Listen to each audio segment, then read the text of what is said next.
Oke guys, jadi beberapa waktu yang lalu saya membuat sebuah video yang judulnya adalah orang miskin makin miskin karena kelilit hutang. Oke, lalu kemudian ini ada komen dari akun putar_otak. Oke, nah ini komennya bagus. Jadi ini udah dipilih oleh tim saya untuk kemudian kita bahas di video kali ini. Dan nanti untuk pemilik akun @putar_otak silakan DM saya di Instagram @gdebp. Nanti kamu berhak mendapatkan voucher senilai 10 juta rupiah.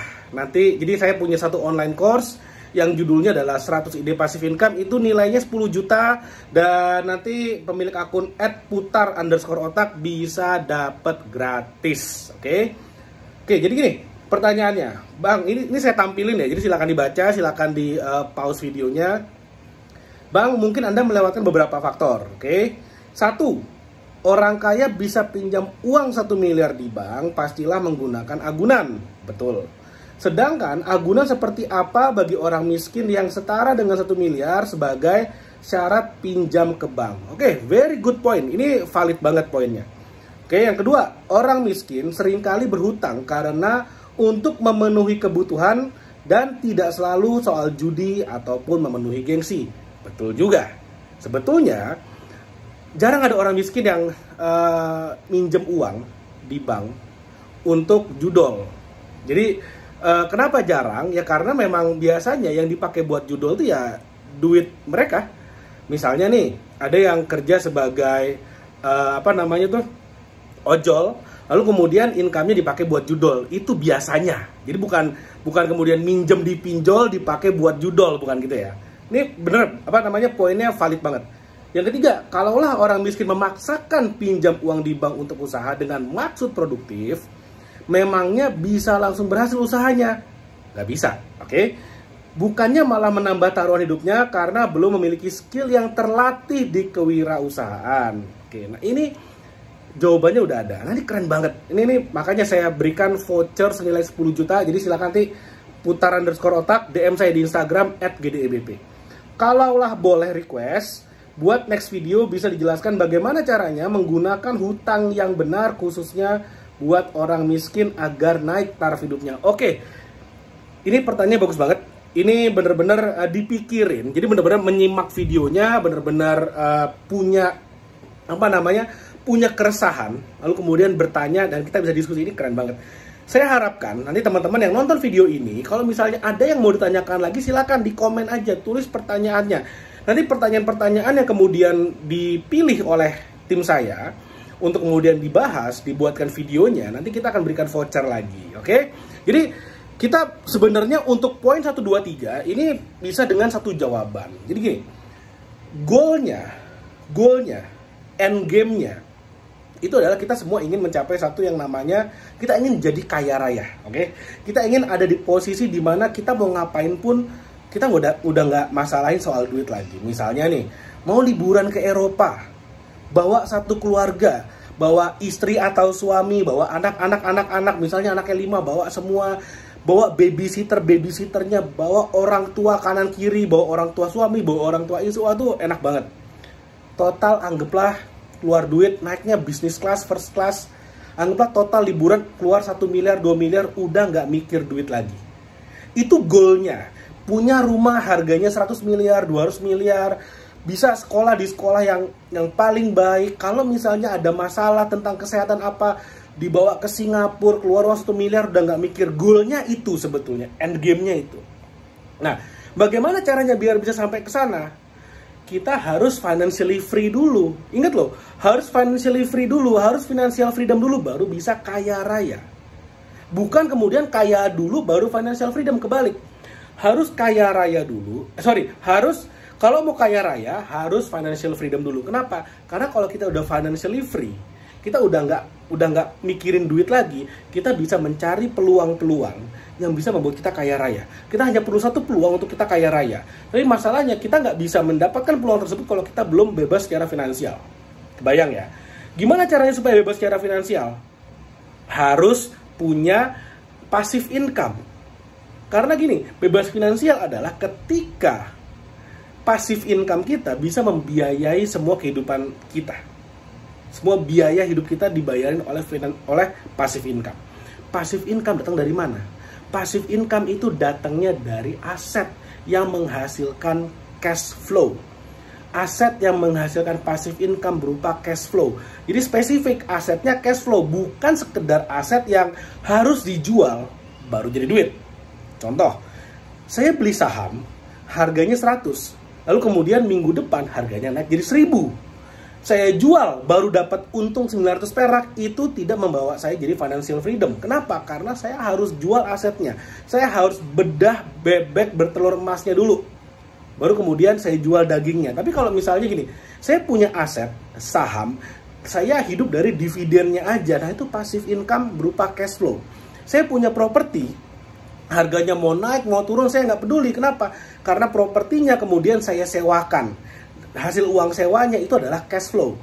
Saya punya video-video YouTube, saya punya banyak channel YouTube yang menghasilkan AdSense, itu adalah cash flow. Oke, jadi aset-aset yang berupa cash flow inilah yang kemudian bisa membawa kita menjadi financial freedom. Oke, lalu kemudian bagaimana caranya supaya bisa punya aset? Ya kita harus punya income. Aset itu ada dua ya, ada aset yang dibeli, ada aset yang dibikin. Aset yang dibikin misal contohnya video ini. Video ini ada AdSense-nya, memberikan saya income, meskipun income-nya dikit banget, AdSense itu kecil banget, gitu ya. Jadi gratis bikinnya, saya nggak perlu modal, tapi ya itu bisa menghasilkan income yang banyak. Kecuali dari video ini misalnya ada affiliate-nya, saya bisa jualan secara affiliate barang orang, saya dapat komisi, itu lain cerita, itu income bisa banyak banget. Tapi kalau AdSense aja income-nya kecil dan itu gratis. Nah, bagaimana dengan aset-aset yang harus dibeli seperti properti, seperti saham, seperti reksadana, emas dan lain-lain? Ya harus punya income. Harus punya income yang banyak, yang besar, aktif income supaya bisa beli aset. Rumusnya kayak gitu. Nah, gimana caranya supaya kita bisa bekerja mendapatkan income yang besar? Bekerjalah di posisi-posisi yang income-nya besar. Misalnya saat ini itu lagi dibutuhkan banget yang namanya content creator misalnya. Income-nya bisa besar tuh. Lalu kemudian bekerjalah sebagai misalnya programmer, sekarang income-nya besar. Bekerjalah sebagai dokter misalnya, pengacara, itu income-nya bisa besar. Income yang besar diinvestasikan menjadi aset. Atau bekerjalah, kalau misalnya kamu kayak, wah gila mau jadi dokter mahal, wah mau jadi pengacara mahal, biaya pendidikannya saya nggak punya duit, saya miskin banget. Kita kan ngebahas yang miskin nih sekarang nih. Orang miskin nggak punya modal, saya asumsikan nggak punya modal ya.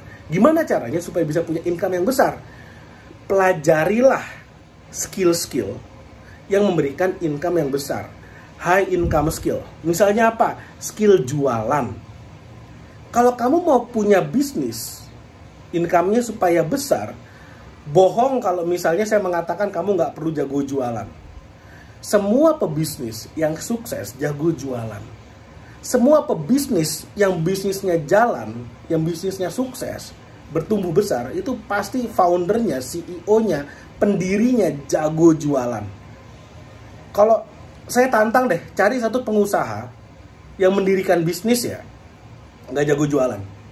Tapi bisnisnya jago, bisnisnya besar, bisnisnya bertumbuh, sukses, tapi ownernya nggak jago jualan. Cari deh. Saya challenge satu aja.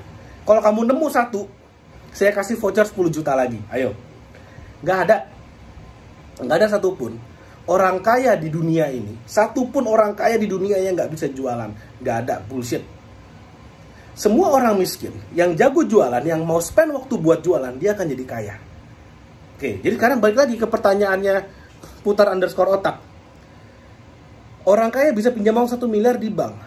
Orang miskin nggak punya agunan. Tapi orang miskin kalau jago jualan, kalau dia mau spend waktunya buat jualan, untuk belajar jualan, dia bisa kaya. Dia nggak perlu minjem uang di bank lagi. Dia nggak perlu mikirin soal agunan. Sekarang gini, saya punya utang misalnya 50 juta. Saya harus bayar per bulan, anggaplah 500 ribu, 1 juta per bulan. Saya harus bayar 1 juta, 1 juta, 1 juta, 1 juta per bulan. Anggap aja kayak gitu ya. 1 juta, 1 juta. Saya punya uang utang 50 juta. Income saya, anggap aja 3 juta per bulan. Ayo, gimana tuh? Bisa nggak sih orang punya penghasilan 3 juta, utangnya 50 juta. Zaman sekarang bisa. Saya juga bingung gimana caranya. Karena banyak sekali pinjol yang memang tujuannya mau meres aja. Hati-hati makanya. Memang benar, akhirnya 50 juta itu dipakai untuk memenuhi kehidupan, kebutuhan. Tapi ingat loh, kebutuhan hidup itu konsumtif. Makan itu konsumtif. Baju itu konsumtif. Bensin motor itu konsumtif. Pulsa handphone itu konsumtif. Itu semua buat konsumtif. Itu kebutuhan. Memang dipakai buat kebutuhan. Dan nggak perlu aset. Pinjol tuh nggak perlu aset. Cuman perlu nomor telepon teman-teman buat diteror aja nantinya. Pada saat nanti lagi nagih, kan gitu aja. Masalahnya kan di sana. Solusinya apa? Harus punya income lebih tinggi daripada cicilannya. Sekarang gini, gaji 3 juta, income 3 juta per bulan. Utang 50 juta, cicilan 1 juta sebulan. Buat biaya hidup cuma 2 juta, mana cukup? Ya nggak akan cukup. Akhirnya apa yang terjadi? Pinjem lagi. Kelilit utang, makin kelilit. Itulah yang saya bilang di video saya tersebut. Orang miskin makin miskin karena kelilit utang. Kenapa? Karena utangnya dipakai buat konsumtif. Gimana kalau kemudian utangnya dipakai buat produktif? Apakah bisa? Hati-hati. Hutang dipakai buat produktif itu adalah ketika hutangnya itu dibayarin oleh orang lain. Misalnya, saya ngutang buat beli apartemen, KPR, utang saya miliaran. Lalu kemudian cicilan tiap bulannya dibayarin oleh orang yang menyewa apartemen tersebut. Kebayang ya? Cicilan setiap bulan dibayarin oleh orang yang sewa apartemen tersebut. Utangnya produktif. Selain cicilannya dibayar oleh si penghuni apartemen, si penyewa, nilai apartemen saya naik terus ketika misalnya saya beli apartemennya misalnya 1 miliar. Artinya utang saya 1 miliar ya. Saya utang 1 miliar. Lalu kemudian cicilannya dibayar oleh si penghuni apartemen, si penyewa. Setahun kemudian harganya 1 miliar itu menjadi 1,1, menjadi 1,2 atau menjadi 1,3 miliar. Artinya kalau saya jual di harga pasar, saya dapat 1,3 miliar. Utang saya mungkin yang tadinya 1 miliar udah berkurang menjadi 950 juta. Sehingga saya mendapatkan cash bersih sekitar 350 juta, sekitar 400-an jutaan bersih saya dapat. Modal saya berapa? 0. Tanpa modal saya bisa dapetin uang 350 juta. Itu contoh utang yang produktif. Orang miskin bisa nggak? Ya pasti nggak bisa. Kenapa? Perputarannya itu kecil sekali. Bank nggak akan mau minjemin. Bank yang bener ya. Kecuali bank-bank pinjol saya nggak ngerti deh. Apalagi bank pinjol yang ilegal lah, saya nggak ngerti. Nggak bisa. Solusinya adalah apa? Naikin skill dulu. Jadi gini loh, kalau misalnya kita punya uangnya dikit banget, cuma punya uang 3 juta, 5 juta, 10 juta, nggak usah mikir. Saya mau invest di mana? Saham kah, reksadana? Itu ntar aja. Properti ntar aja. Kalau uang masih 3 juta, 5 juta, invest tuh di sini, leher ke atas. Teorinya gampang, ngomonginnya gampang, tapi masalahnya yang ngelakuin, yang bener-bener mau komit ngelakuin, hampir nggak ada. Padahal kalau bener-bener dilakuin, percaya sama saya, pegang kata-kata saya. Kalau saya salah, kalau ini nggak terbukti, saya kasih voucher lagi 10 juta, ayo loh. Pegang kata-kata saya. Kalau kamu bener-bener mau spend, kamu mau bener-bener meluangkan waktu, maksimal 2 tahun. Mungkin nggak nyampe 2 tahun, 1 tahun juga bisa. Maksimal banget 2 tahun. Fokus, komit, all in, all out. Belajar jualan, belajar marketing.